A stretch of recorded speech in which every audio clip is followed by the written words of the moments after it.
After 13 games? 13 talaga? Siguro nakailang 5 sets lang kami kay Creamline. And yung mga 5th set namin, dun talaga yung crunch time, di ba? Kasi 15 lang. Paminsan kinukulang kami and ano na rin yun sa maturity nila kasi matagal na silang nasa taas.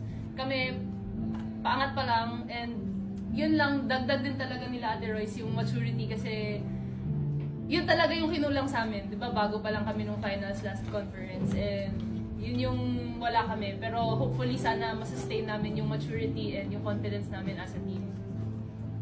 For Coach Fu, yung nabanggit nyo nga pa yung mga adjustments kanina position-wise ni Royce.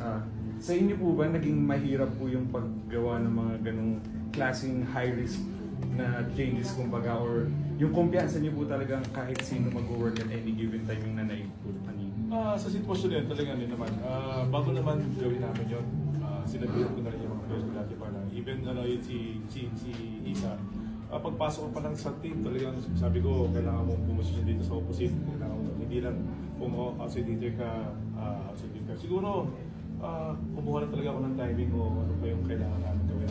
This two-team game na sabi ko, sige, kailangan natin magbalasa kung saan tayo mataas. Kaya siguro talaga lumakas na loob ko nung nakuha namin yung third set. Sabi ko, tuloy natin, gawin natin outside hitters yun.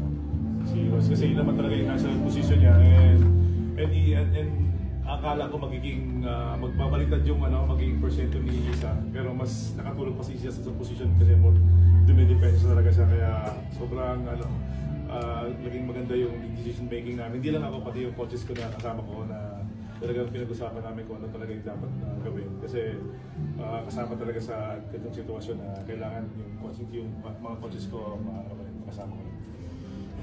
And for Mars, yun nga nabanggit mo kanina yung sa forward team mo na nahirapan din kayo dati against Creamline. So ngayon, siguro gano'n ka-fulfilling yung conference na to so far na first conference mo with Choco Mucho, ngayon first win mo din personally against Creamline.